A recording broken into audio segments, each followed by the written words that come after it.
I've often found myself in an awkward position when trying games in certain genres. In the attempt to try something new, I've found some experiences that were legitimately great, or never really hit home with me. Case in point, my experiences with roguelites is a coin toss between satisfaction and frustration, so color me surprised when Dead Cells was able to rise up as one of my personal favorites in the genre. This video exists in two parts, mostly as an excuse to blab about the game, but also to explain the overall appeal of Dead Cells, seeing as just raw gameplay really doesn't do this game justice. Hell, I didn't fully get the appeal until I looked up info relating to how this game actually plays. I wouldn't say that this game is underrated from its current rating on Steam and the handful of videos praising it, but few of them go into why you should pick up this particular roguelite in the sea of other roguelites that are currently on the market right now. I'm far from a rogue aficionado, but from the few that I have played, Dead Cells has risen above the rest as one of my personal favorites.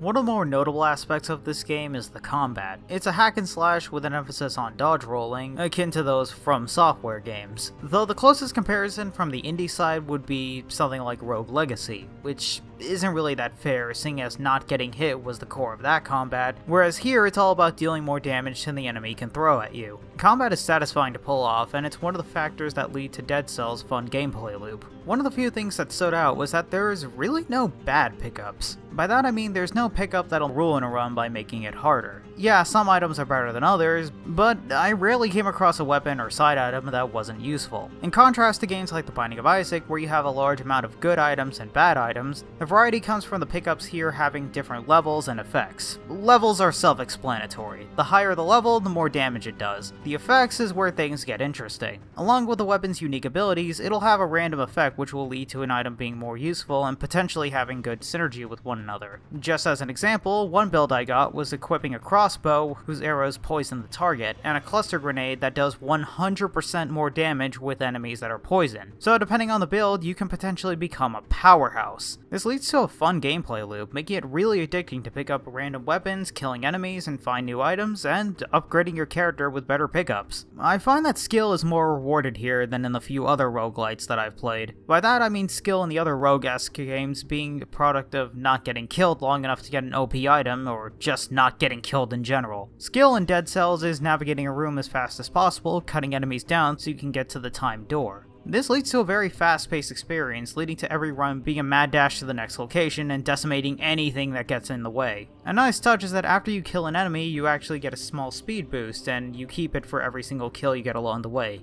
giving the overall movement a nice flow. One important thing that really stood out for me is that after you inevitably die, you jump back in pretty fast. Each run has a quick startup with useful equipment being offered in the spawn area, starting the next run off with less of a slow boil and more of an immediate burst of energy. So dying is always met with a just one more run feeling, which is pretty hard to do in this genre with such a harsh penalty for character death. Last but not least, this is one of the better examples on how the early access model can be done right. Okay, so at the time of editing this review, I learned that Dead Cells will be leaving early access on August 7th. So the version of this game that I'm reviewing should be close to the final build, one or two updates notwithstanding. What I say in regards to it being in early access is still correct, but odds are when you're watching this video, it'll be out of early access and treated as the finished game, since updates are frequent and actually add content to the game. The most recent update added a forge to upgrade the items you actually unlocked, adding another avenue to spend your Dead Cells on, tweaked the appearance of some weapons and items, and even added a new level. No game is perfect, however, and it makes sense to look at the not-so-great things about the game as well. The first bite is with the eye, and that's apparent when looking at the game's art style. It's going for a dilapidated look, and it pulls off that style rather well. It's just that that style might not resonate with most people, like other Souls-esque games that came out in recent memory, like, say, Hollow Knight. Upgrades are primarily found by killing enemies, which is not a problem initially, but to keep that item you need to go to the upgrade room between areas. The problem arises after getting a rare blueprint only to get killed and lose that item instantly. Granted, this adds to the challenge, but it could also turn a challenging run into a frustrating one. One of the areas that you unlock early on is a sewer, an area with obnoxious enemies where navigation is a pain and the main hazard is poison. F*** the sewer level. Looking past the flaws, this is still an excellent game. The gameplay loop is addictive, and the combination of roguelike elements and Metroidvania allows it to stand out from the other roguelites on the market. If you're a fan of challenging games, want a less demanding entry into roguelites, or enjoy 2D hack and slash combat, this comes highly recommended.